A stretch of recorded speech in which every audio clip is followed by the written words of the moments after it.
alguna duda la pueden ir escribiendo en el chat y al finalizar pues vamos a ir resolviendo las dudas.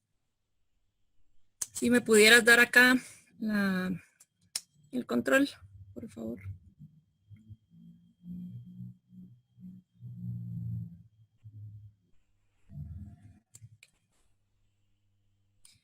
Entonces pues vamos a empezar.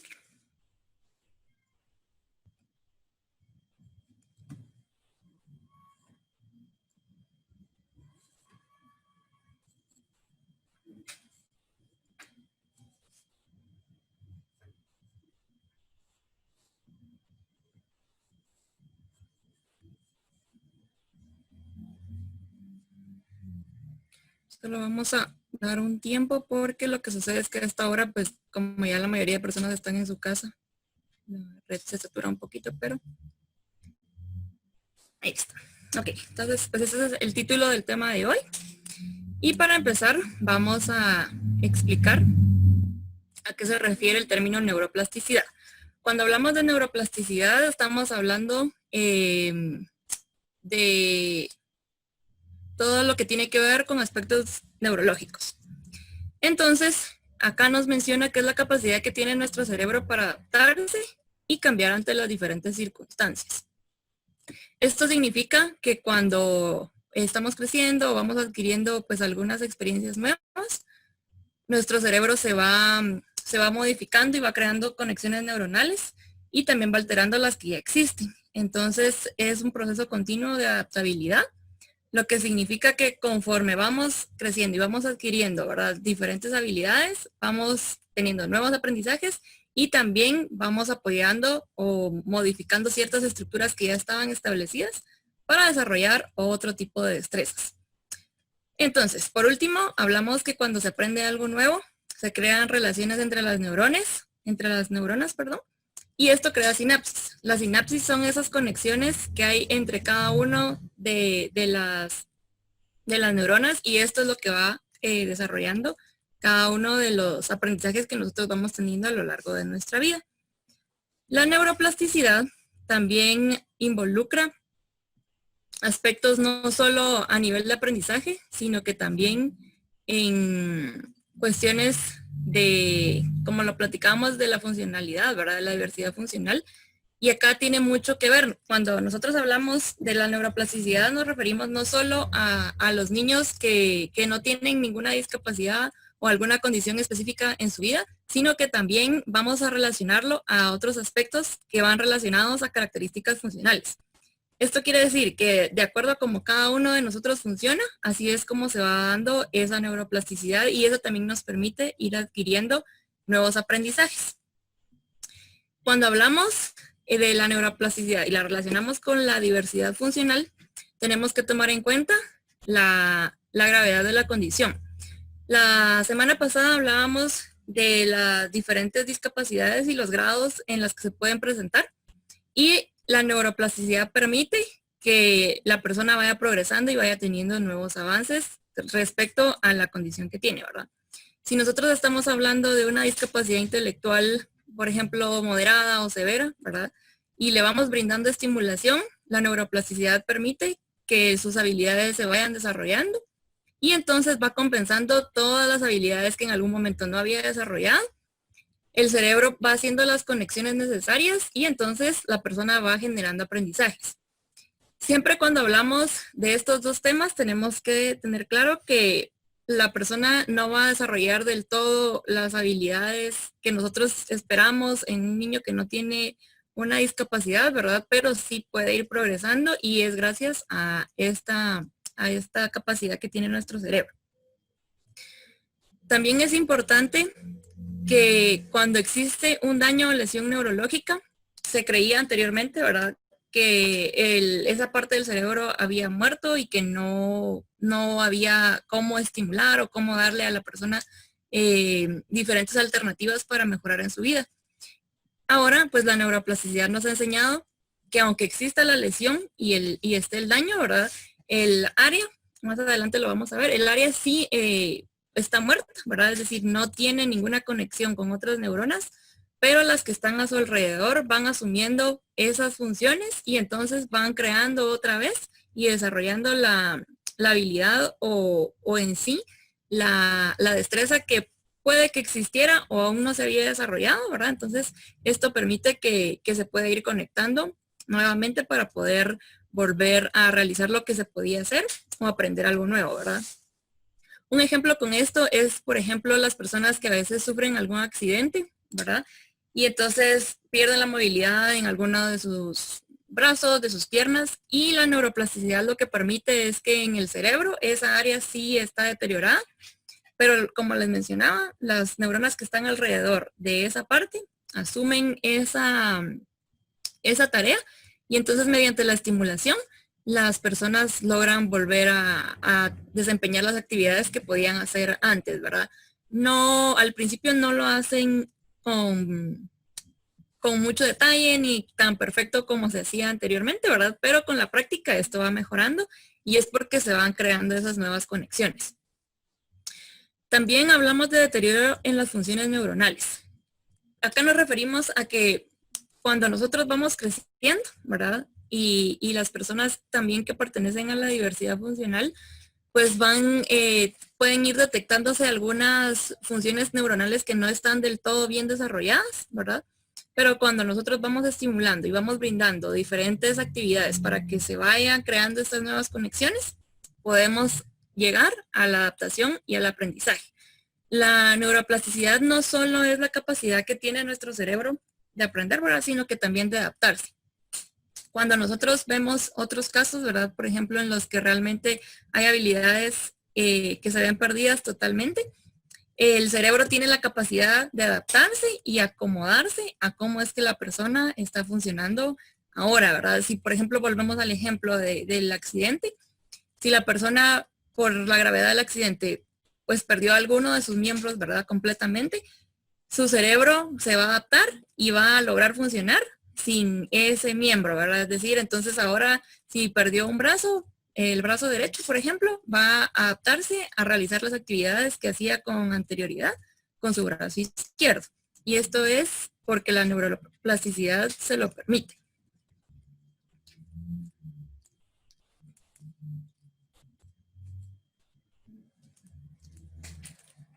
Ahora, con lo que explicamos, vamos a hablar un poquito sobre nuestro cerebro.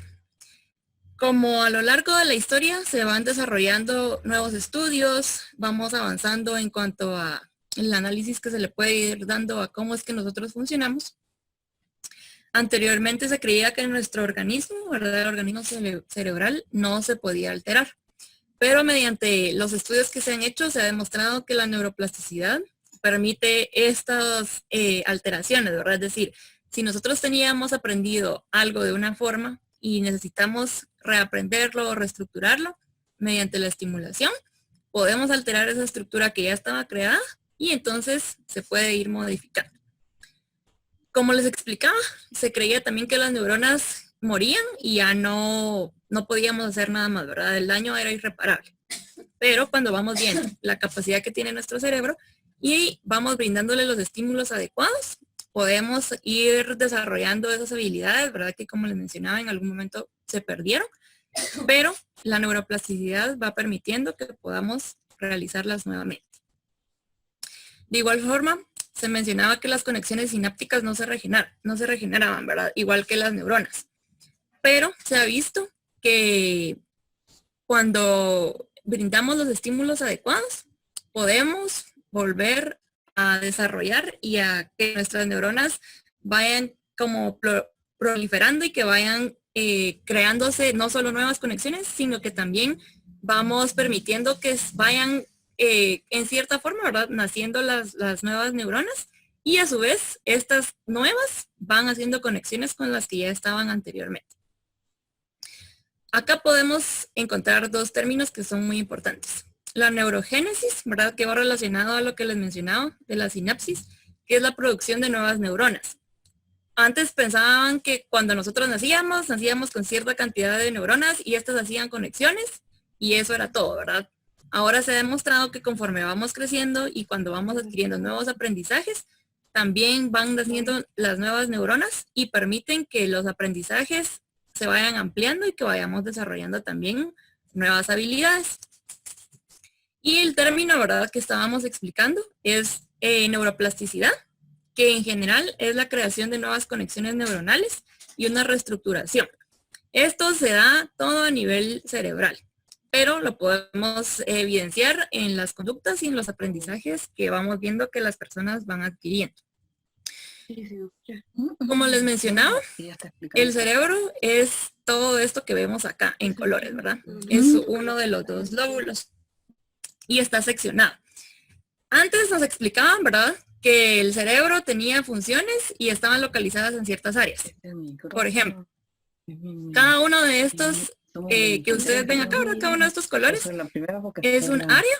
Y entonces cada una de estas áreas está especializada en ciertas habilidades, ciertas destrezas. Pero también ahora se ha demostrado que el cerebro funciona en conjunto, ¿verdad? Sí hay algunas áreas que están especializadas para realizar alguna actividad, pero no funcionan solas, sino que funcionan con las conexiones que se van dando a lo largo del crecimiento, ¿verdad? Y mediante la neuroplasticidad. Esta imagen que vemos acá arriba es una neurona, ¿verdad? Y entonces ahí nos explica a grandes rasgos cómo es que funciona. La neurona es toda esta parte que vemos en azul oscuro, ¿verdad? Es esto, que es un núcleo, pero a través de todo ese espacio se generan las dendritas, que son todos estos pedacitos que vamos viendo acá. Estas dendritas son las que al final van a hacer la sinapsis con todas las otras neuronas. Es decir, nuestro cerebro está formado por esto. Tenemos miles de millones en cada uno de nuestros cerebros. Y aparte, cuando nosotros vamos creando y vamos desarrollando diferentes actividades, se van creando estas sinapsis que permiten que el aprendizaje se vaya adquiriendo y que se vuelva significativo. Cuando hablamos de un aprendizaje significativo es aquel que no se va a olvidar, ¿verdad?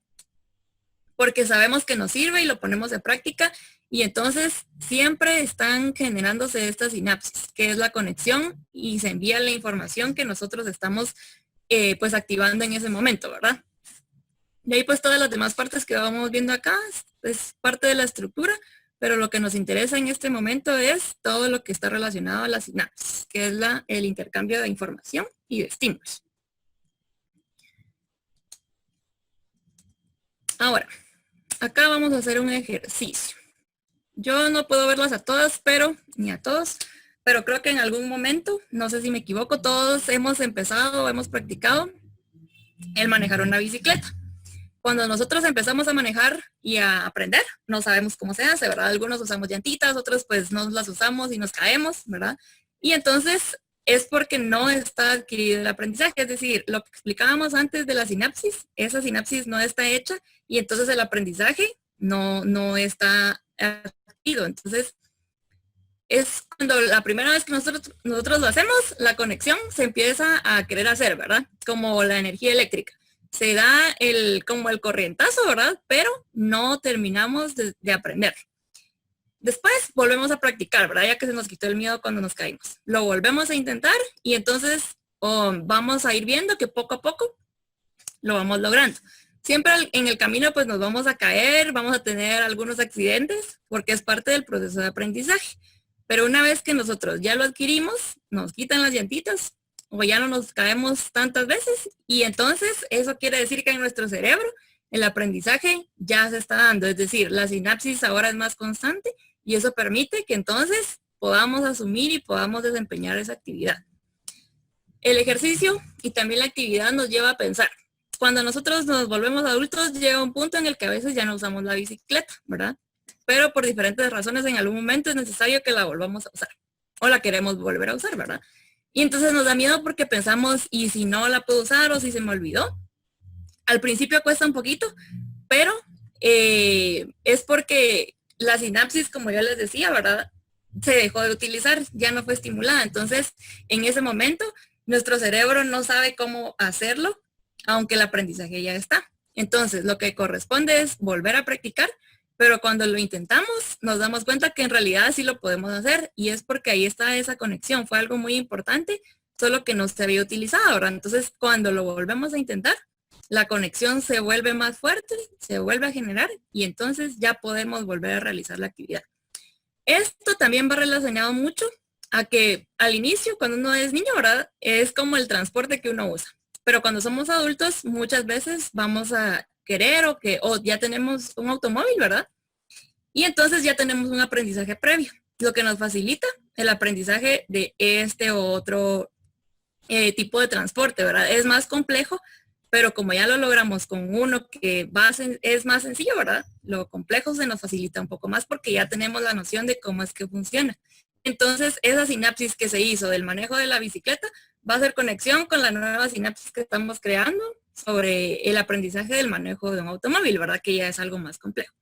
Y entonces, así es como vamos viendo en un ejemplo tan sencillo, ¿verdad? Que las sinapsis ahí están presentes y si no se estimulan, lo que sucede es que como el cerebro ya no las pone en práctica, es aprendizaje y desperdiciado, es información que está almacenada pero no funciona, entonces lo elimina, ¿verdad? Pero con esto, que es un ejemplo tan gráfico y tan funcional, es muy difícil porque fue algo muy significativo, ¿verdad? Pero vemos casos en los que, por ejemplo, nos enseñan aspectos sobre historia, ¿verdad? Que en realidad es muy raro que nosotros lo vayamos a poner en práctica, a menos que tengamos o nos desempeñemos en una profesión que requiera de ello.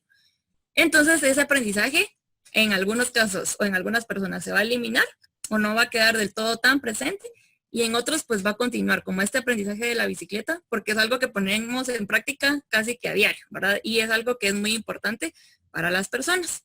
Esto nos lleva también entonces a entender que no todas las personas vamos a aprender lo mismo, ¿verdad? Es decir, para unos el aprendizaje de historia, de matemática o de ciencias naturales va a ser significativo porque es algo que realmente les interesa y les gusta, pero para otros no, ¿verdad? Porque son temas que ellos piensan que no les van a servir y tampoco van a ser útiles en su vida. Entonces, así es como se va estructurando ese aprendizaje en cada uno de nuestros cerebros. Y por eso es que hablamos de diversidad funcional, ¿verdad?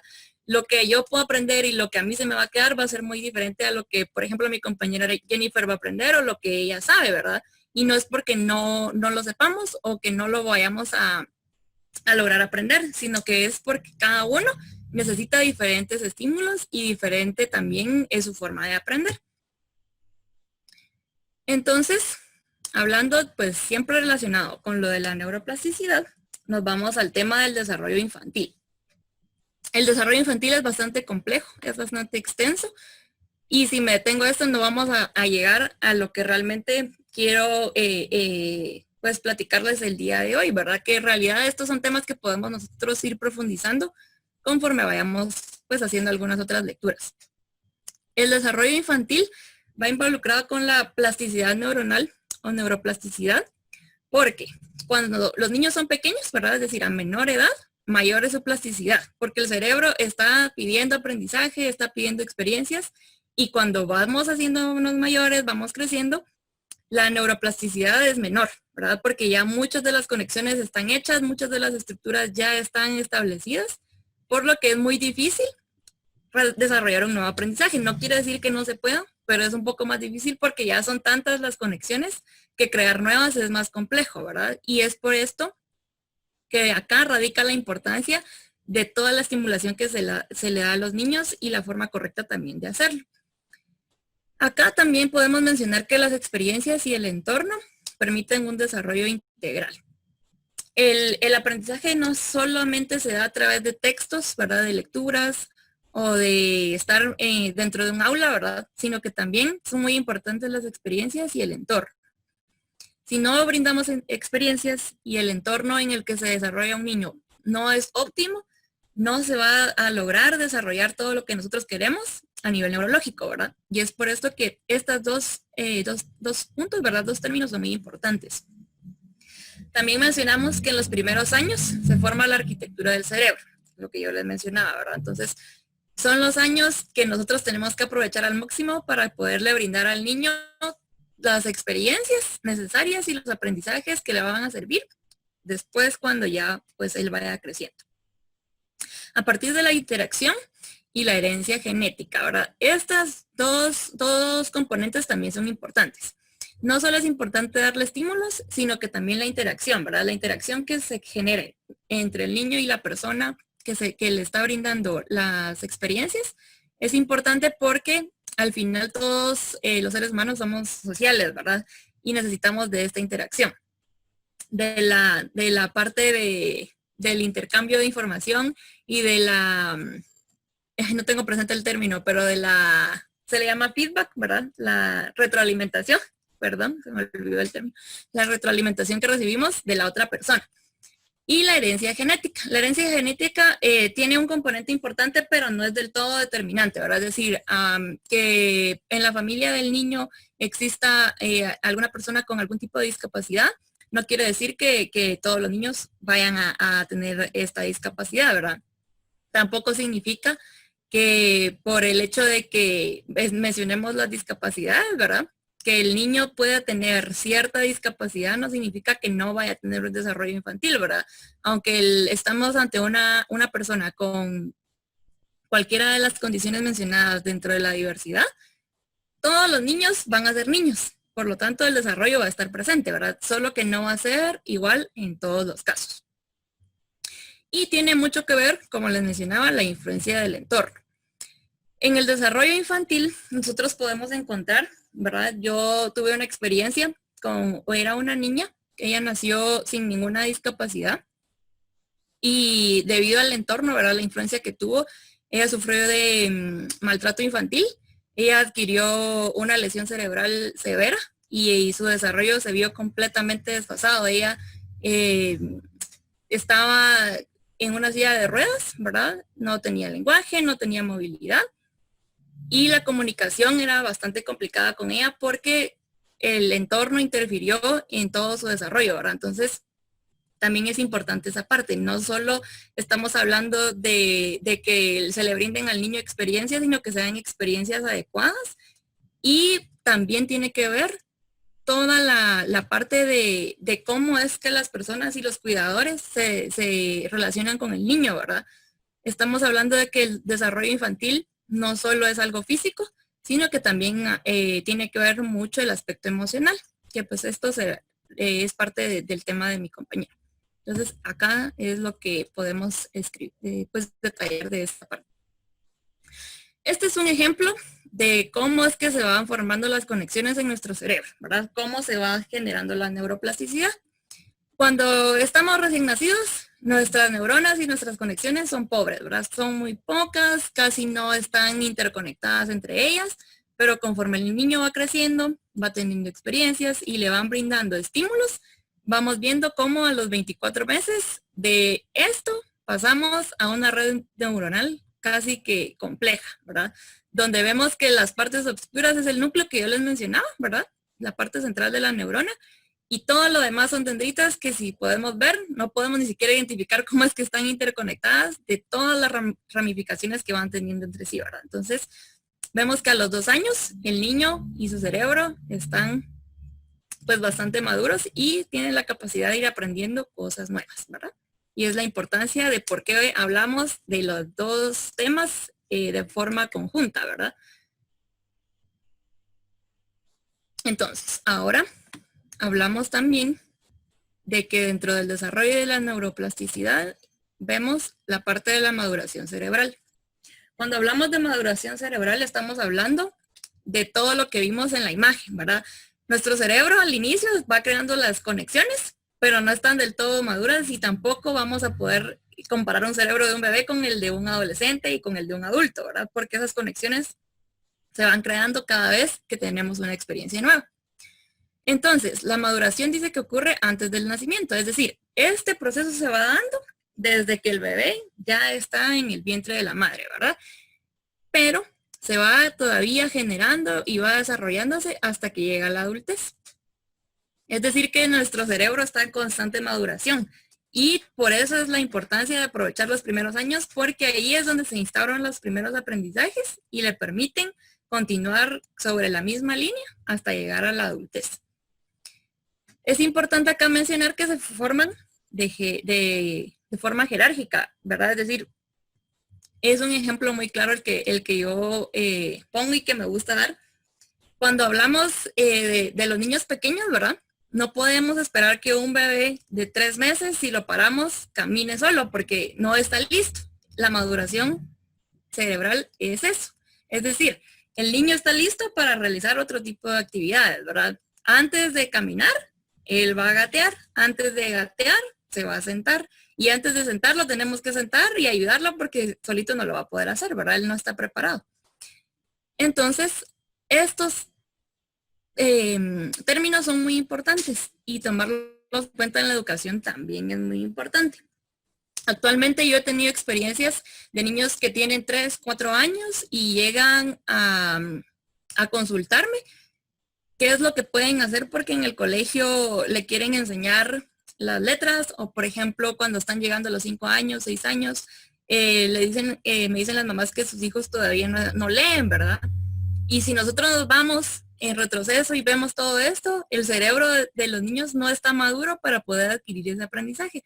Puede hacer las actividades, puede estar presente en lo que le están enseñando, pero realmente el aprendizaje no se va a dar porque todas las conexiones no están del todo realizadas y las previas a desarrollar ese aprendizaje tampoco están instauradas, ¿verdad? Entonces, es importante recordar esta parte, ¿verdad? Es como una pirámide.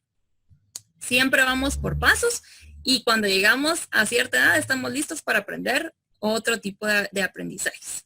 Es decir, no podemos saltarnos estos periodos porque entonces vamos a frustrar al niño, a los papás y de todos modos el aprendizaje no se va a dar porque la maduración y el cerebro no está listo, ¿verdad? Entonces esto es importante tomarlo en cuenta. Acá, otro punto importante es que la maduración cerebral se da de primero en las áreas sensoriales, es decir, todos nuestros sentidos. Regularmente nos enseñan que tenemos 5 sentidos: la vista, el oído, el olfato, el gusto y el tacto. Pero a estos 5 le tenemos que sumar otros 2 que son muy importantes. Uno es el propioceptivo y el otro es el vestibular. El propioceptivo se refiere a cómo es que yo percibo mi cuerpo en relación a mi espacio, ¿verdad? Es decir, yo sé que en este momento estoy sentada con mis brazos hacia abajo, sin necesidad de estarlo viendo, ¿verdad? Ese es el sistema que nos indica cómo es que yo tengo mi cuerpo en relación a donde yo estoy ubicado. Y el vestibular, que es el sistema del equilibrio. Si nosotros en este momento nos paramos, cerramos nuestros ojos y luego nos paramos solo en un pie, intentamos mantener el equilibrio, va a ser muy difícil porque no tenemos la visibilidad de cómo es que está en nuestro entorno, ¿verdad? Entonces, ahí se hace evidente el sistema vestibular. Es el que nos permite justamente tener de equilibrio. No solo para realizar actividades como caminar, ¿verdad? O correr, sino que también al momento de despegar nuestros pies del piso, ya sea saltar, subirnos a algún objeto, ¿verdad? Todo esto está involucrado en el sistema vestibular y que son al final los que integran nuestros 7 sentidos y son los que tenemos que estimular cuando nuestros niños están pequeños, ¿verdad? De la mano con lo sensorial llevamos lo motor, toda la parte de la motricidad gruesa, motricidad fina, pero de primero se da lo grueso, ¿verdad? Es decir, movimientos que son toscos, que nos permiten hacer algo a detalle.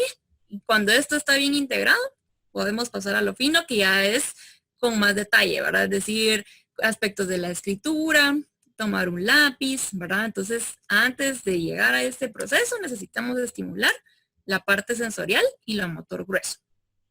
Y luego llegamos a que cuando tenemos bien instaurado el aprendizaje sensorial y motor, podemos realizar conductas integradoras y asociadoras, que ya es el conjunto, ¿verdad? Ya llegamos a lo complejo. Cuando hablamos del proceso de desarrollo, a mí me gusta mucho tomar la teoría de Piaget, ¿verdad? Él habla de 4 estadios. Es el que nosotros necesitamos tomar en cuenta acá, es el sensoriomotor y preoperacional un poco todavía, ¿verdad? Luego se dan los otros 2. Esto quiere decir entonces que tenemos que ir por pasos, porque cuando nosotros nos vamos saltando estas partes sensoriales y el estímulo motor que le vamos dando a los niños, llegamos a encontrar a los niños que, por ejemplo, pudieron haber adquirido el aprendizaje de la lectura y la escritura muy bien, pero si los ponemos a hacer un ejercicio de educación física, o que implique mucha movilidad, se van a caer, se les va a dificultar, no lo pueden imitar, porque no tuvieron esta estimulación previa al aprendizaje que ya se dio, ¿verdad? No quiere decir que no lo vayan a poder hacer, pero llegamos a lo mismo, ¿verdad? Es decir, su cerebro pasó el periodo en el que estaba listo para aprender esto, entonces se le va a complicar un poquito más porque ahora necesita hacer esas nuevas conexiones que no se dieron en su momento, ¿verdad? Entonces, esto es la importancia de este proceso. También hablamos de dos procesos madurativos. El primero se le llama que es progresivo y el otro es regresivo. Cuando hablamos de algo progresivo, quiere decir que vamos hacia arriba, es de forma ascendente, o que pues vamos avanzando. Esto significa que estamos viendo proliferación de neuronas, lo que yo les mencionaba, el crecimiento y la expansión de las conexiones que se van dando mediante la sinapsis, arborización y la mielinización. La mielinización significa que la neurona se va recubriendo de una capa, ¿verdad? Y esto va reforzando y va permitiendo que el intercambio de información sea más rápido, ¿verdad? Es decir, si hay una buena mielinización, las conexiones se van dando y los estímulos van a lograr enviarse de una forma más eficiente. Pero por el contrario, vemos lo regresivo, ¿verdad? Cuando hay una muerte neuronal, que se le llama apóptosis, y también la poda sináptica que yo les mencionaba. Cuando hay un aprendizaje que no se practica, hay algunas destrezas que nos las enseñaron, pero no las ponemos en práctica. Nuestro cerebro hace como una limpieza, ¿verdad? Es decir, no sé si algunas de ustedes o algunos de ustedes vieron la película de Intensamente, donde hay como unos frijolitos que pasan viendo qué es lo que sí está usando y qué es lo que no lo está poniendo en práctica y los van desechando. Esto es la poda sináptica. Nuestro cerebro hace un recuento de qué es lo que realmente estamos haciendo, qué es lo que estamos poniendo en práctica con más frecuencia y lo que no, entonces lo desecha, ¿verdad? Y es ahí en donde vamos viendo que hay cosas que se nos van olvidando, pero no quiere decir que no lo podamos volver a aprender o recordar, ¿verdad? Como un poco de estimulación. Entonces, estos son los dos procesos. Que por supuesto el que necesitamos que se dé es el progresivo, ¿verdad? El regresivo inevitablemente se va dando por la edad y también por cuestiones que realmente no ponemos en práctica, pero es ideal que cuando estamos hablando de los niños, nos enfoquemos mucho en lo progresivo, ¿verdad? Es decir, aprovechar todo este proceso que ellos están desarrollando en este momento y entonces brindarles los estímulos que van necesitando. Entonces, dentro del desarrollo, estamos hablando que tenemos diferentes áreas, que es la parte que a mí me interesa que lleguemos. Hablamos de un desarrollo sensorial, psicomotor, cognitivo, lingüístico, socioemocional y adaptativo. Cuando hablamos de sensorial, involucramos los 7 sentidos que les mencioné, ¿verdad? Y estos son los principales medios mediante los cuales nosotros recibimos estímulos, ¿verdad? El psicomotor, que va relacionado a todas las cuestiones motrices, también aspectos de lateralidad, de orientación espacial, ¿verdad? Que también son necesarios para poder desempeñar diferentes tipos de aprendizaje y también adquirir otros nuevos. En cuanto a lo cognitivo, son todas las habilidades intelectuales, ¿verdad? Que vamos desarrollando. Y estas habilidades cognitivas también tienen que irse estimulando para que podamos irlo conectando siempre todo con lo sensorial y lo motor, ¿verdad?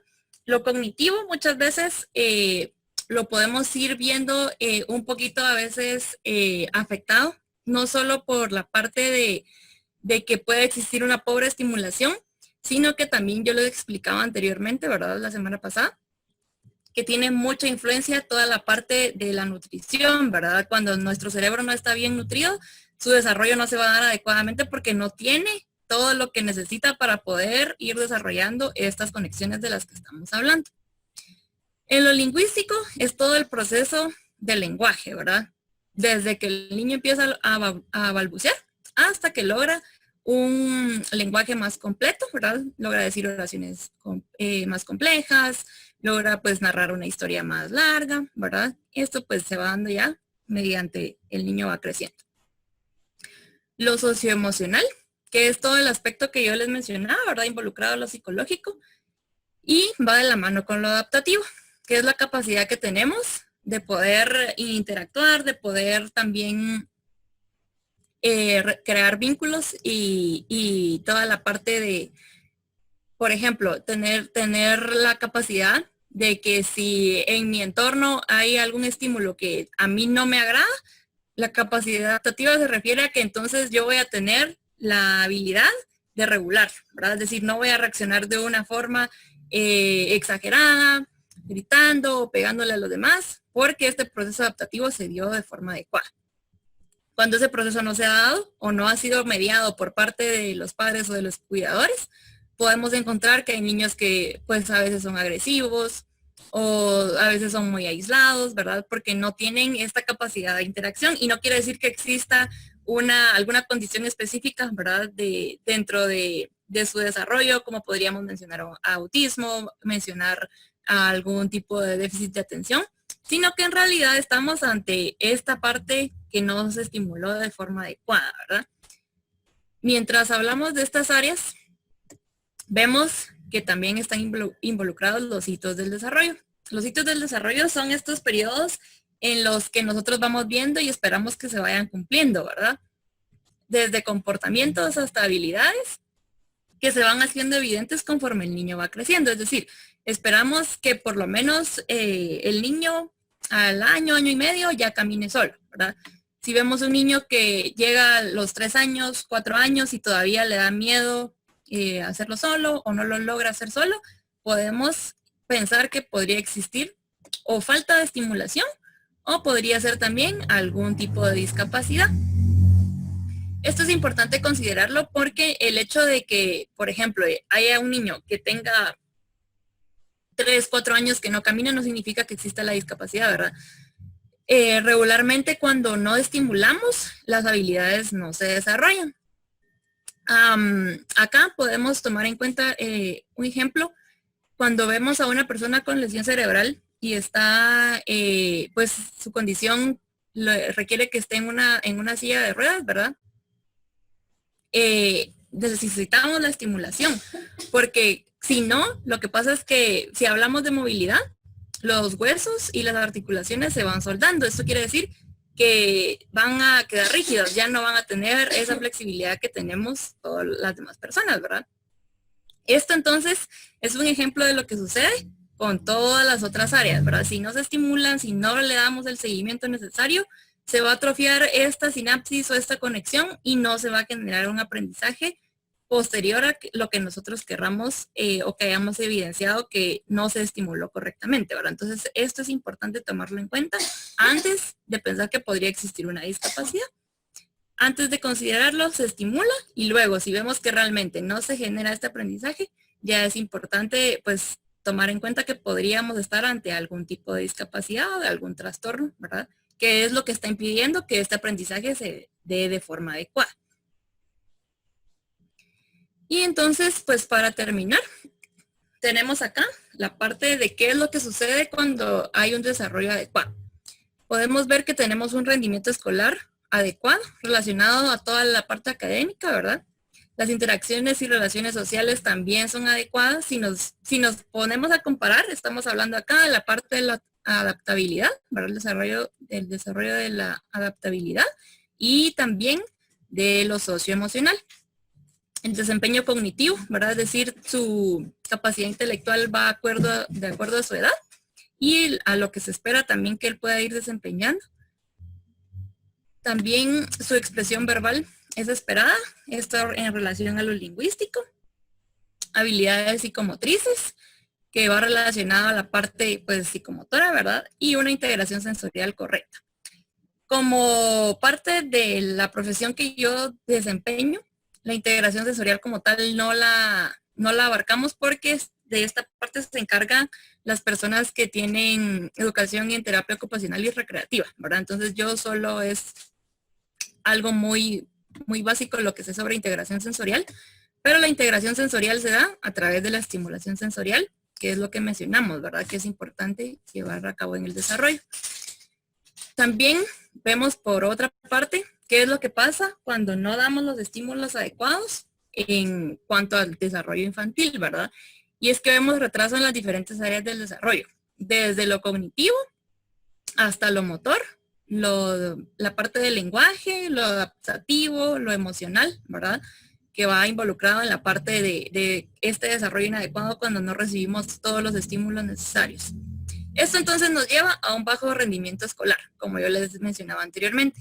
el hecho de que no exista una estimulación correcta no permite que se generen las conexiones necesarias para poder llegar a tener las habilidades que nuestro entorno académico nos demanda, ¿verdad? Entonces, vamos a ver que hay niños con bajo rendimiento escolar, pero no es porque no sepan, no es porque no lo puedan hacer o porque existe una discapacidad intelectual, sino que a veces sucede que la parte y los aspectos involucrados en el desarrollo infantil prematuro, ¿verdad? Es decir, desde que él nació hasta que él empezó a estudiar no se dieron correctamente y entonces el niño no sabe y no ha procesado del todo el aprendizaje que le estamos dando y nos lleva a un bajo rendimiento escolar, que puede desencadenar también la deserción escolar, que es cuando los papás dicen, pero él no aprende, no lo logra hacer, entonces lo retiramos del colegio, ¿verdad? Y es porque los procesos previos a todo esto no se dieron y entonces no podemos esperar que él vaya a aprender algo nuevo si lo demás no se estimuló antes, ¿verdad?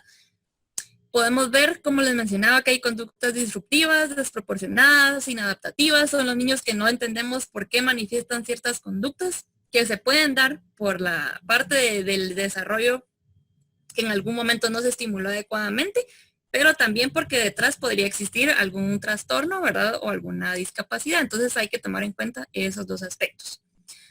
También podemos encontrar que podría existir algún déficit sensorial, ¿verdad? Acá vemos que sí hay niños que, por ejemplo, si hablamos de autismo, ¿verdad? El déficit sensorial existe porque el procesamiento se da de una forma totalmente diferente a nivel cerebral.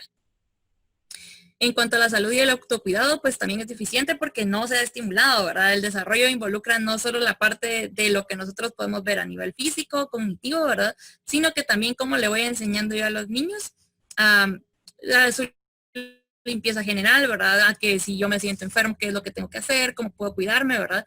Entonces, esto es lo que vamos viendo cuando no se estimula ni se da de forma correcta lo que hemos mencionado anteriormente. Y bueno, ahora acá es una de las partes importantes, ¿verdad? Ya para ir terminando, hablamos de estimulación oportuna.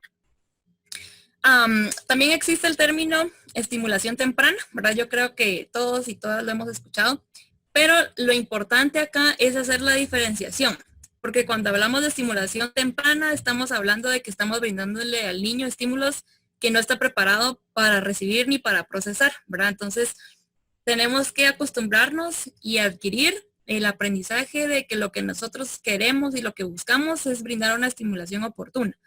El que hablamos el término oportuno se refiere justo a eso, ¿verdad? A que le vamos a brindar estímulos adecuados a la edad del niño. Es decir, si el niño tiene, por ejemplo, 5 años, tenemos que evitar querer que el niño aprenda a leer a esa edad porque no lo va a lograr, ¿verdad? Entonces, ahí estamos hablando de la estimulación temprana y la estimulación oportuna, que lo que corresponde es brindarle estímulos sensoriales, estímulos motores, estímulos que vayan de la mano con lo cognitivo, pero no una cognición que involucre ya un procesamiento de contenido abstracto, porque él no tiene esa capacidad, sino que nos vamos a ir a estímulos que vayan relacionados a la edad que él va teniendo.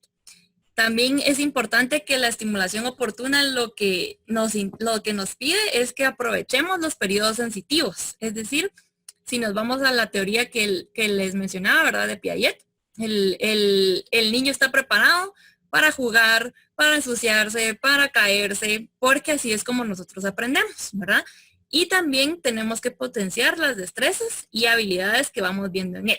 Es decir, si estamos viendo que el niño, por ejemplo, ya tiene la capacidad de realizar una secuencia de saltos, entonces vamos a ponerle algo más complejo, ¿verdad? Porque ya lo logró.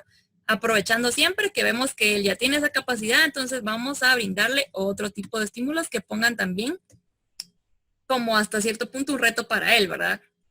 Tenemos que centrarnos en que la estimulación oportuna se da en todas las áreas que yo ya les mencioné anteriormente, ¿verdad? En lo sensorial, lo motriz, lo cognitivo, en el área del lenguaje, lo socioemocional y en los procesos adaptativos.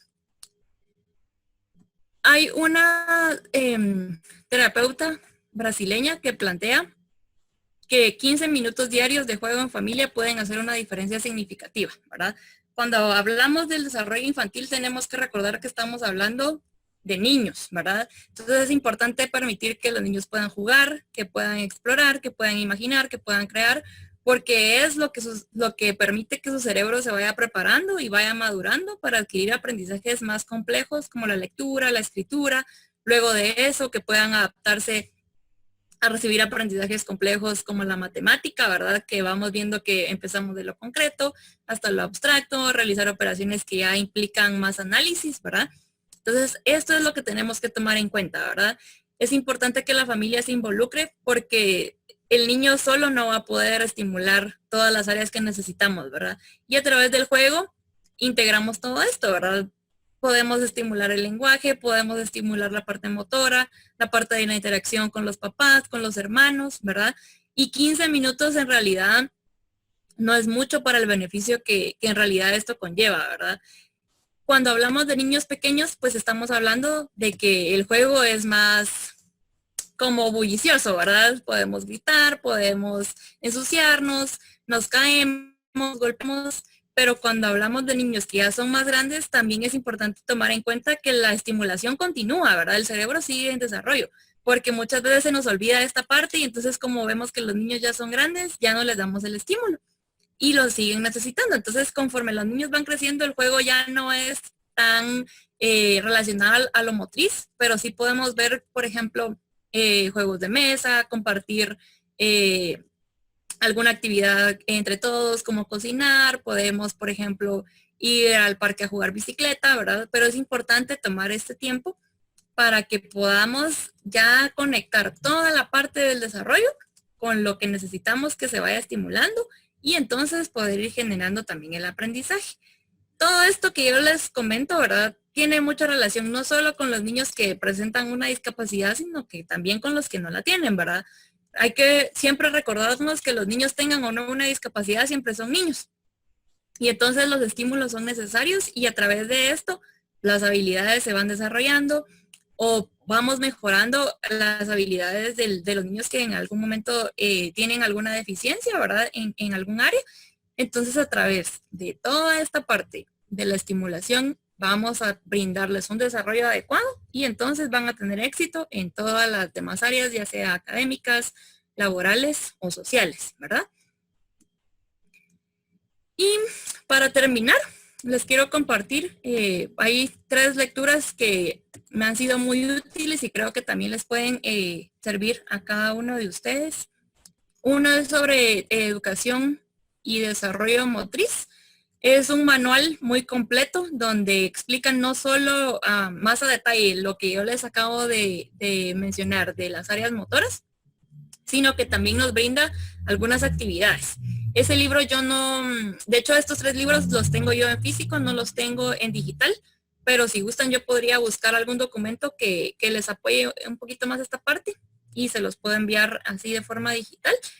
Está también la integración sensorial y el niño, como les menciono, yo no trabajo la integración sensorial como tal, pero la estimulación nos lleva a la integración. Entonces también es un libro muy útil que nos va dando como la idea de qué es lo que podemos hacer, cómo es que funciona pues el niño, ¿verdad? De forma completa. Y hay una guía práctica que es para el desarrollo de la psicomotricidad. Este libro pues también es cortito y también incluye varias actividades para que podamos estimular cada una de las áreas que componen todo el eje psicomotor, ¿verdad? Entonces, esto también lo pueden, si gustan, ustedes lo pueden buscar porque yo lo tengo en físico, como les menciono, ¿verdad? Y si no, pues esta guía yo por lo menos, como no es tan larga, yo la puedo escanear. Ahora los otros 2 libros sí son un poquito más largos y sí es un poquito más complejo, ¿verdad? Estos nombres, si gustan, yo se los puedo compartir. Y pues de mi parte, esto sería pues la presentación. Les agradezco pues el tiempo, su atención y pues quedo también ahí a la disposición de resolver alguna duda si en algún momento la van teniendo.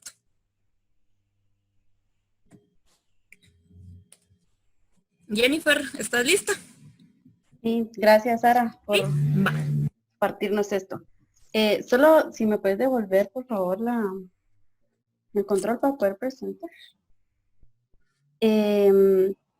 Voy a tratar de hacer la parte de mi presentación un poco más corta por situaciones de tiempo, pero ya saben que pueden hacer las dudas respecto a la conferencia de Sara por el chat y nosotros pues los vamos a leer ahorita al final. Entonces voy a comenzar así rapidito, así no perdemos tanto tiempo. Y vamos a hablar, pues el día de hoy les quería compartir un tema que va relacionado justo con lo que Sara estaba hablando y habla acerca del reconocimiento y las implicaciones emocionales en mi rol como padre, cuidador y o maestro. Antes de comenzar, quiero hacerles una pregunta. Si me pueden contestar por el chat, se los agradecería bastante. Vamos a ver, la pregunta dice, si no logramos un proceso de adaptación emocional, se puede ver afectado, ¿qué cosa? Vamos a ver, el entorno social, la estabilidad laboral, manejo emocional o el funcionamiento físico. ¿Ustedes qué creen?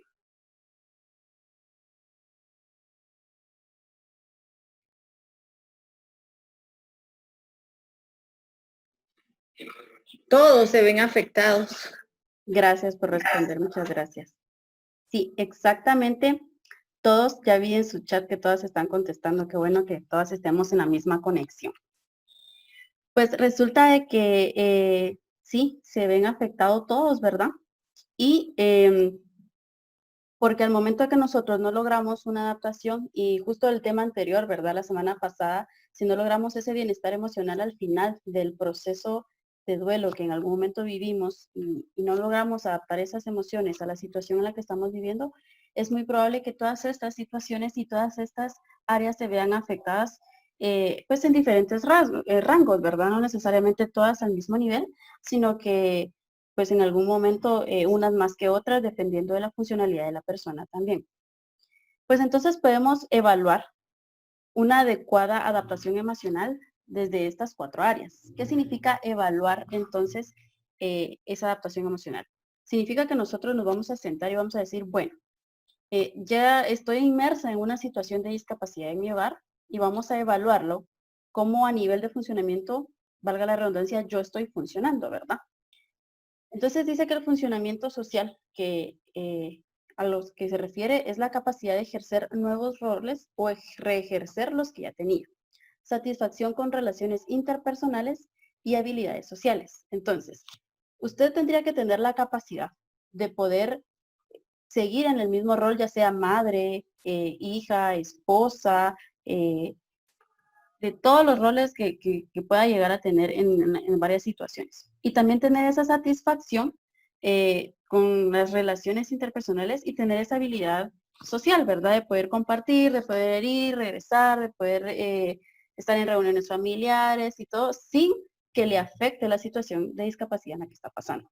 También tendría que tener la habilidad de tener un funcionamiento laboral. Eso significa que usted tendría que tener la capacidad de poder continuar con sus actividades o reintegrarse a un nuevo empleo. Sucede que llega la situación de discapacidad en casa y obviamente hay una serie de modificaciones, como lo vimos la semana pasada, de todos los miembros de la familia. Sin embargo, hay que lograr volver a reincorporarse en un ambiente laboral. No podemos dejar por un lado toda esa situación individual, personal, de crecimiento laboral por una situación de discapacidad. Entonces, ese funcionamiento laboral debería estar presente al momento que nosotros ya logramos una adaptación emocional. También habla del funcionamiento emocional, que dice cómo las personas se sienten y se perciben a sí mismas, y el manejo de los afectos negativos sin reprimir. ¿Qué quiere decir esto? Que usted tenga la habilidad de poder expresar todos los sentimientos y afectos que en algún momento tiene, de poder percibirse, a sí mismas en cómo yo me siento, cómo yo me veo, cómo estoy estructurando mi estado pues, emocional y también lograr manejar la situación de este afecto negativo. Me llama mucho la atención porque sucede que en esta situación van a haber muchas emociones negativas que van a surgir por esta situación hacia su hijo, hacia su esposo, hacia vecinos, hacia sus padres. Y usted tiene que lograr manejar esa situación negativa, ¿verdad? Ese afecto negativo, porque se va a dar. Solo nos necesitamos como reorientar un poco mejor y esa es la habilidad y ese es el funcionamiento emocional al que se refiere. También habla del funcionamiento físico. Sucede que en muchas situaciones el estado emocional triste, el estar en depresión hasta cierto punto y no manejar esas emociones, lo volvemos somatizaciones. Que todo eso quiere decir que todo lo que nosotros sentimos lo trasladamos a una dolencia o a una afección a nivel del cuerpo. Entonces, inventamos, casi que se inventan las emociones, entonces me empieza a doler la cabeza, yo me siento mal, me empiezo a enfermar de la presión, y sucede que antes de ese evento o antes de esa noticia, usted estaba perfectamente bien de salud.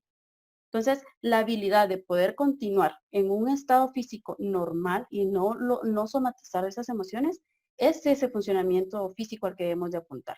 Y también está la otra parte del descuido. O sea, si se inventan enfermedades, pero también está la parte en la que yo descuido mi estado físico, entonces se incrementa, por ejemplo, la obesidad, descuido todos los, por ejemplo, si yo tomaba medicamentos ya no me los tomo, si yo tenía que hacer ejercicio ya no lo hago. Entonces, porque está esa situación emocional que nos está afectando, entonces no hacemos y no atendemos nuestro cuerpo como debería de ser.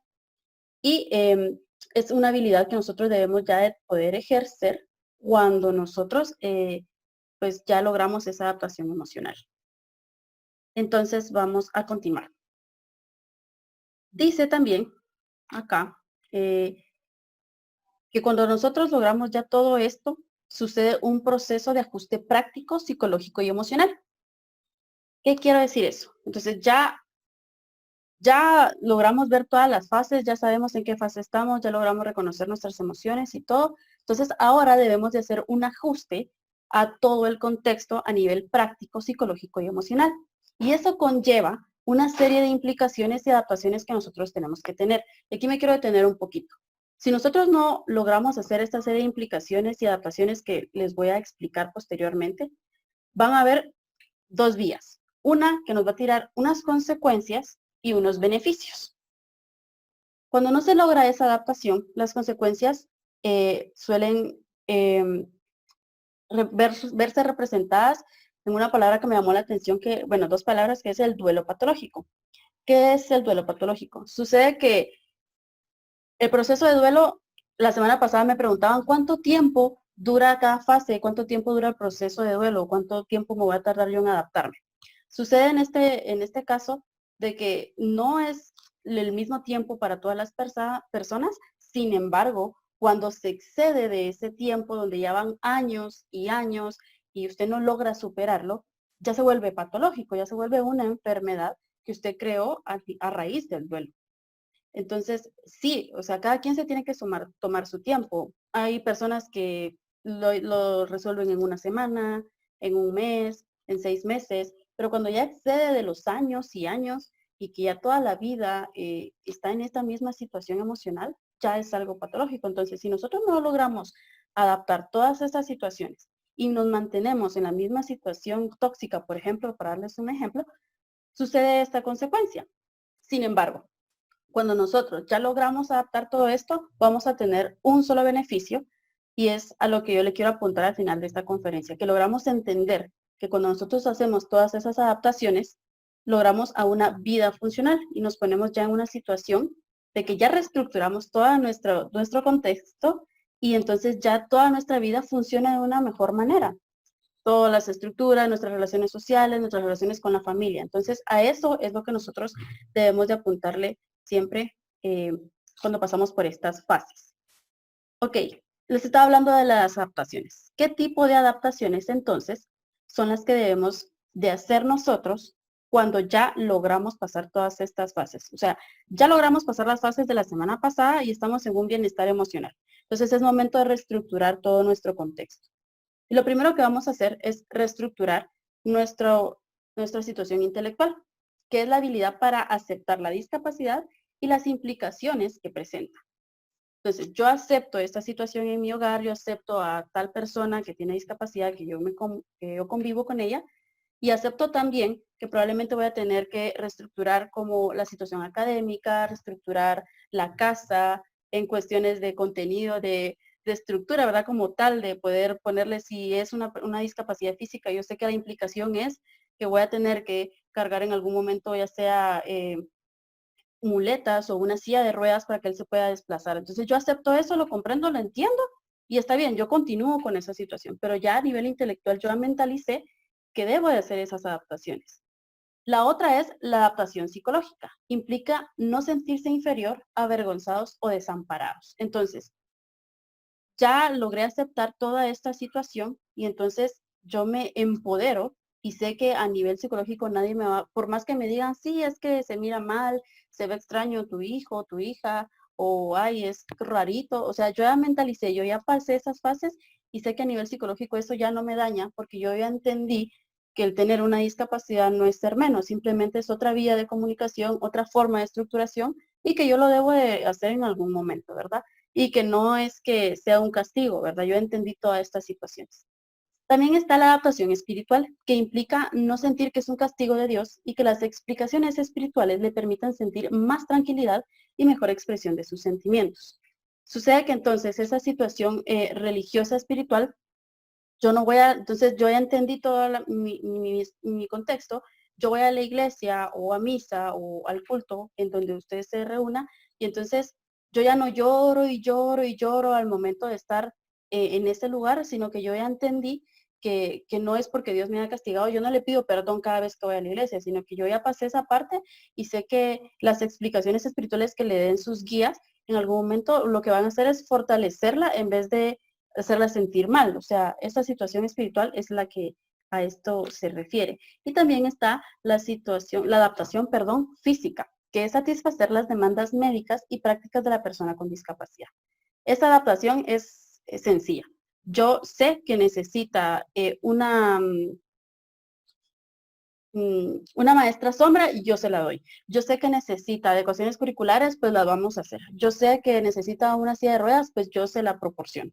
Entonces, y yo ya entendí que si le tengo que dar tal medicamento a tal hora, pues yo ya lo entendí que se lo tengo que dar y ya lo hace parte de su cotidianidad y de su vida y logra como seguir un poco más rápido, avanzar de una forma mejor, ¿verdad? Y satisfacer todas esas demandas. Em, Sarita, disculpa, no sé si tú puedes ver el chat porque están escribiendo o no sé si son preguntas, solo para que Sí, lo no, no, mantengas ahí. no tengas pena, yo lo estoy viendo. Solo ahorita que pausaste. em, no sé cómo podríamos hacer, tal vez tú me ayudas en esa parte, porque se nos pasó que tenemos reunión a las 6:30. Sí, no te preocupes, ahorita vamos a ir viendo esta situación. Gracias, También voy yo acá. gracias. Ok, entonces vamos a dar rápidamente las otras adaptaciones que nos faltan. Son tres. La adaptación emocional. Establecer una relación saludable con la persona con discapacidad, con los padres, con los hermanos, que los miembros de la familia logren expresar sus sentimientos. Eso está bastante claro. O sea, tenemos que adaptar a esta situación, tenemos que saber y tenemos que adaptar a toda nuestra familia a que reconozcan y expresen de una manera aceptable sus emociones y que todo ya tenga como un ambiente un poco más tranquilo. También tenemos que hacer la adaptación conductual, que esto se refiere a hacer un ajuste familiar que permita incluir al niño en las actividades cotidianas. ¿Qué significa esto? O sea, no vamos a venir y todos vamos a Walmart y él se queda porque es que hace mucho berrinche o se tira. No, o sea, vamos a tratar de reestructurar toda nuestra dinámica familiar para poder hacer la actividad todos juntos y que él esté incluido, ¿verdad? No podemos dejarlo de lado. Tiene que estar ahí porque es parte de esa situación conductual. No podemos tener estas conductas evasivas y decir, no, no lo voy a realizar porque me da vergüenza, porque ya pasamos esa parte emocional, esa adaptación ya la hicimos. Entonces necesitamos adaptar también esta parte conductual. Y también decía algo muy importante que era compartiendo responsabilidades. No solo la mamá, porque sucede que solo la mamá y solo la mamá y solo la mamá, entonces ella va con la silla de ruedas, ella va con la chamarra, ella va con la pacha, ella va, y no, o sea, también los hermanos pueden contribuir a esa situación, ¿verdad? Yo te llevo, no te preocupes, yo lo voy a hacer, mamá, no te preocupes, o el esposo en algún momento, ¿verdad? O su pareja también debería de apoyar en esas responsabilidades porque conlleva muchas responsabilidades el tener un miembro de la familia con discapacidad, es un hecho. Pero entonces si todos nos apoyamos, eso va a disminuir y la carga conductual y la carga familiar va a disminuir en algún momento. También tenemos la última que es la adaptación sociocultural. Implica ser capaces de buscar y utilizar recursos comunitarios como colegios, asociaciones, fundaciones. Entonces, como yo ya acepté todo y ya adapté todas las fases que acabo de mencionar, me queda entonces también que la sociedad y la cultura logre como integrar también o incluir a la persona con discapacidad. Entonces yo busco, yo me informo, yo lo llevo Y así voy tratando de que la cultura y la sociedad también logren entender y me apoyen de esa misma manera. Sucede que si nosotros no educamos a la gente con la que nos rodeamos, probablemente vamos a seguir en lo mismo y nos van a hacer las mismas cosas siempre, ¿verdad? Entonces hay que tomar en cuenta que si nosotros vamos y lo exponemos y lo ayudamos, las personas observan y pueden copiar las mismas formas que nosotros estamos haciendo. Y así nosotros educamos a la sociedad a, quiera que no, aceptar esta situación que también ustedes están viviendo, ¿verdad? Ok, voy a finalizar casi acá y les voy a explicar esta situación que es bastante interesante. Entonces, esta va a ser nuestra conclusión y quiero que me pongan atención. Y si tienen preguntas, me la pueden hacer al final de esto. ¿Cuál es la importancia entonces del proceso psicoterapéutico en el cuidador o padre? Todas estas adaptaciones que yo les hice, todas estas fases de la semana pasada, se van a lograr siempre sí con el acompañamiento de un proceso psicoterapéutico por parte del responsable o del adulto a cargo o de la persona que va a estar siempre acompañando a la persona. Pero ¿cuál es la importancia entonces? Porque siempre me dicen que yo, al tener una persona con discapacidad, yo tengo que ir a un psicólogo, yo tengo que ir a un acompañamiento si es la persona que realmente es la que necesita ese acompañamiento. Entonces, ¿por qué es tan importante eso? Lo vamos a explicar ahorita. Sucede que todas las conductas y decisiones, pensamientos y patrones de crianza que nosotros, ahorita hablemos de nosotros. Vamos a dejar a la persona con discapacidad ahorita un poquito aparte y hablemos de nosotros. Todo lo que nosotros hacemos va creando en nuestro cerebro, como Sara lo está explicando, una red neuronal. Es como una ruta en el cerebro y eso va generando las mismas acciones siempre. O sea, un aprendizaje, una conducta, una decisión genera una comunicación entre neurona a neurona y así se estableció ese vínculo y ya se hizo el aprendizaje. Entonces, todas las cosas y acciones que nosotros como adultos hacemos generan en nuestro cerebro esa ruta de aprendizaje. Esa ruta de aprendizaje, entonces, aunque no lo crean, se pueden instalar, trasladar o heredar a nuestros hijos o a las personas con discapacidad. Entonces, la misma forma de pensamiento que yo tengo, la misma forma de vivir, la misma forma de comportarse, se copia, se imita por parte de nuestros hijos y la instalan ellos también. Entonces, ¿cuál es la importancia de que yo asista a un proceso psicoterapéutico? Volver a reacomodar todo esto para que cuando yo traslade todo mi conocimiento, cuando yo traslade todas mis conductas, sea lo mejor y no las cosas que no he logrado resolver por miedo. Y no instalarle también esas situaciones a él, porque voy a generar un poco más de conflicto. No sé si se entiende esta situación de que yo debo de atender esto para no trasladar. Entonces, la pregunta aquí es, ¿cómo vamos a evitar que esas redes se instalen tal cual tóxicas que nosotros en algún momento creamos en nuestros hijos? A través de algo que se llama pensamiento preferencial. Esa es la capacidad de poder elegir un cambio, de tener la decisión y decir, bueno, yo voy a cambiar mis pensamientos y yo no voy a volver a hacer lo mismo, ¿verdad? Ese pensamiento preferencial, entonces yo decido cómo comportarme, yo decido qué pensar, yo decido cómo llevar a cabo las cosas y entonces eso literalmente reorganiza otra vez. O sea, la red que usted tenía de comunicación, cuando usted decide cambiarla, se va a cambiar conforme lo vaya practicando. Como decía Sara, no es de la noche para la mañana, es conforme el aprendizaje se vaya dando, se vuelve a instalar otra red neuronal y usted ya puede trasladar eso.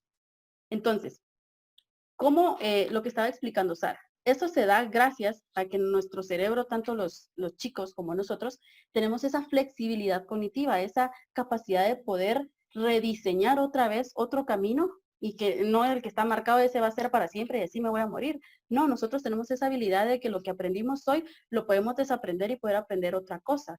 Lo que no hemos aprendido lo vamos a volver a aprender. Entonces, el cerebro sí tiene la capacidad para eso.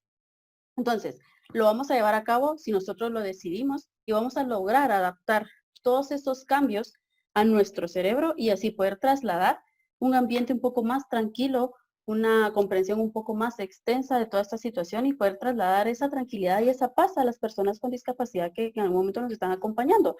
Porque también parte del reconocimiento emocional y de las adaptaciones que tenemos que hacer es lograr reconocer también la situación emocional y cognitiva que en algún momento está atravesando nuestros hijos. Póngale que la discapacidad en la que usted se presente, en la que usted conozca, no es tan profunda y logra a la persona tener esa lógica y decir, bueno, yo me siento mal porque todos mis compañeros me tratan mal. Usted se ha puesto a pensar, si usted se siente mal porque los vecinos lo miran mal porque hace berrinche, ¿cómo se sentirá la persona con discapacidad de sus compañeros que le están haciendo bullying porque él hace o se descompensa? Entonces, hay que también reconocer eso y trabajar esa parte con él. Lo mismo, las mismas adaptaciones, reinstalarlas y readecuarlas al proceso que él también está llevando.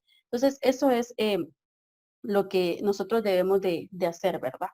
Em, Siento que hablé un poco rápido por cuestiones de tiempo, pero esto básicamente es, cuando nosotros logramos todo eso y readecuamos entonces nuestros pensamientos y logramos cambiar esa mentalidad, logramos lo que yo les dije al principito en las diapositivas anteriores, una vida funcional, que eso básicamente es lo que nosotros queremos, que nuestra vida sea un poco más funcional y poder ser un poco más llevadera. Sí, las situaciones van a estar presentes todo el tiempo y probablemente unas más complejas que otras. Pero si nosotros nos aferramos a esto y elegimos cambiar desde que empieza el problema y seguir cambiando constantemente, va a ser un poco mejor y va a ser un poco más suave poder llevar esto. Yo espero realmente que esto haya quedado claro y ahorita vamos a tratar de comenzar rapidito y responder las preguntas, porque es algo bastante importante, ¿verdad? Tomarlo en cuenta. Entonces, desde este momento yo termino acá de exponer esta situación. No sé si tienen preguntas, por favor, háganlas para poder quedar un poco más claros en este tema y espero que realmente haya sido de ayuda para ustedes, ¿verdad? No sé, Sara, si hay preguntas porque no logro ver. Por el momento no, pero se me ocurre, ¿verdad? Que tenemos realmente como 10 minutos. Si no pudiéramos completar hoy todo, tal vez podríamos organizar para otro día una sesión solo de preguntas sobre este taller, porque por toda la cuestión del tiempo y que mi compañera no tenía acceso a la luz, ¿verdad? Podríamos irlo resolviendo. Acá mencionan también que puede ser por medio de WhatsApp, ¿verdad? Sí, claro, pero también quisiera que, pues en los minutitos que nos quedan, poder también responder, ¿verdad? Los que se puedan quedar y quieran, ¿verdad? Y preguntar, los que tengan la otra reunión, porque hay compañeras que creo que tienen reunión, pues yo estoy en la disposición de quedarme unos minutitos y poder responder también las preguntas para que no se quede en el aire, porque sucede que a veces se nos olvida, ¿verdad? Entonces estoy abierta a responder. No sé si alguien tiene alguna pregunta. Vamos a leer el chat, tal vez hay Por una el pregunta. momento todavía no. Dice Keila, gracias Keila. Yo sí realmente espero que haya quedado claro. Yo creo que traté de como explicarlo rapidito porque por esta situación de que la tecnología y todo, pero sí me gustaría escuchar a alguien, ¿verdad? Alguien que pudiera hacer alguna Ok. pregunta. Acá preguntan de qué manera podemos hacerle entender al resto de la familia que muchos comportamientos de nuestros hijos son por su discapacidad o trastorno. Bueno, pues acá es prácticamente empezar desde la presentación que hicimos la semana pasada, ¿verdad? Empezando porque tenemos que recordar el aspecto de la inclusión, ¿verdad? Justamente pues la exposición de la otra semana va a ser sobre la inclusión, pero debemos de tomar en cuenta que para llegar a la inclusión es necesario recordar la empatía, el respeto, tolerancia, ¿verdad? Porque no podemos tampoco querer que las personas acepten del todo la condición porque es algo que sale de nuestras manos, ¿verdad? Pero que sí sean tolerantes a que pues cada una de las personas es diferente, ¿verdad? Así como yo tengo conductas que a mi familia no le gustan, tampoco me van a gustar todas las conductas que ellos tienen, ¿verdad? Entonces, es la parte de la tolerancia, de también tener la empatía, ¿verdad? Porque como hablábamos la semana pasada, a nosotros nadie nos asegura que no vayamos a tener una discapacidad nosotros mismos o alguno de nuestros hijos que vaya a tener una discapacidad, ¿verdad? Entonces, siempre recordemos esto, ¿verdad? Y hay que hacerlo saber también en la familia, ¿verdad? Empezando por la terminología correcta, ¿verdad? Explicarles que desde que nos dirigimos a una persona lo tenemos que hacer por su nombre, ¿verdad? Si no lo queremos hacer por su nombre, pues con respeto, ¿verdad? Sin ofender, sin burlarnos, porque cada uno de nosotros es diferente y así como yo tengo cosas que a los demás no les gustan, también las demás personas tienen cosas que a mí no me van a gustar, ¿verdad? Entonces, esa sería la parte que tenemos que hablar, ¿verdad? Con la familia y explicarles también y nosotros también comprender que el hecho de que ellos no estén inmersos en la situación impide que ellos no comprendan del todo qué es lo que está sucediendo, ¿verdad? Entonces, la labor que nosotros tenemos es tratar de inculcar en los demás la parte básica, como les menciono, ¿verdad? Empezando por el respeto. Entonces, eso hay que abordarlo y ser claros, ¿verdad? Hay que ser directos, no hay que tener miedo tampoco a abordar estos temas porque, como les digo, nosotros vamos creciendo, llegamos a la vejez y hasta que nosotros lleguemos a esa edad vamos a poder también como comprender la parte de que vamos adquiriendo discapacidades, ¿verdad? Nadie nos asegura que estemos libres de eso, ¿verdad? De una discapacidad y por lo mismo tenemos que tratar a todos con respeto y de la forma en la que nos gustaría que nos tratara, ¿verdad?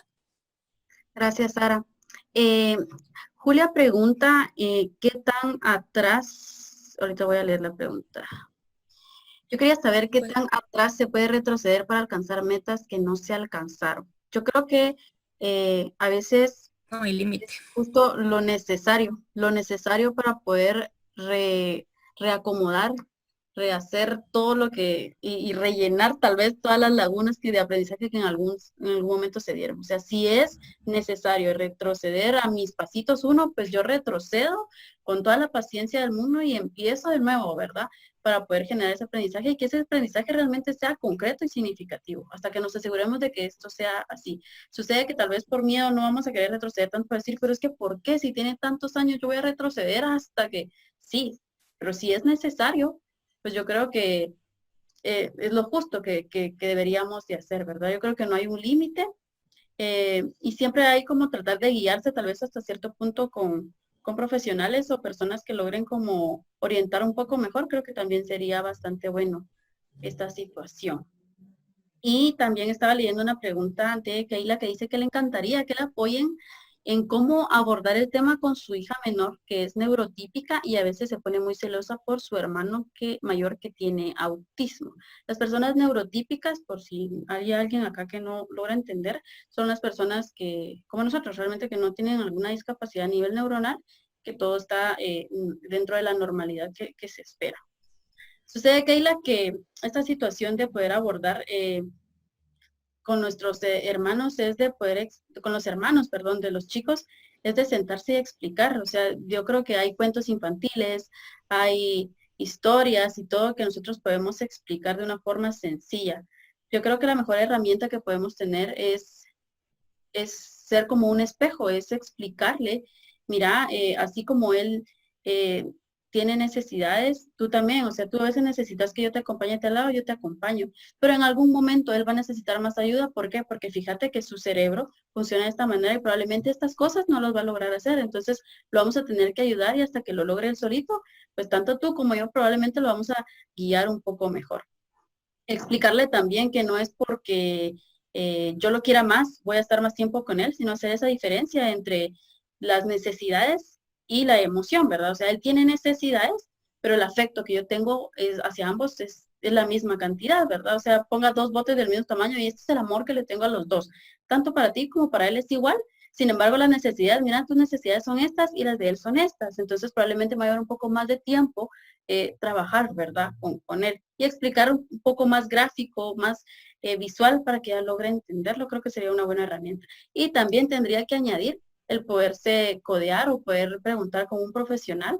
Yo creo que usted a la mano tiene bastantes que podemos en algún momento eh, apoyarla y orientarla un poco mejor de forma individual, ¿verdad? Para poder que esto sea un poco más significativo para ella, ¿verdad?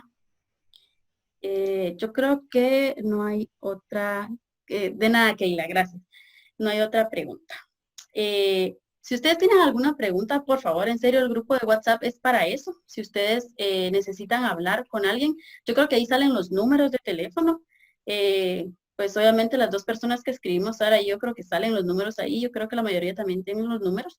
Y si no, también por correo, mandar un correo con todas las inquietudes y nosotros con gusto nos vamos a comunicar, ya sea que les mandemos de regreso el correo, les mandemos un texto, incluso las llamemos. Y si ustedes realmente necesitan un poco más de ampliación de esto, yo creo que yo en lo personal no tendría ninguna incomodidad con incluso hacer una videollamada, ¿verdad? Para poder platicar cara a cara y poder resolver todas las dudas.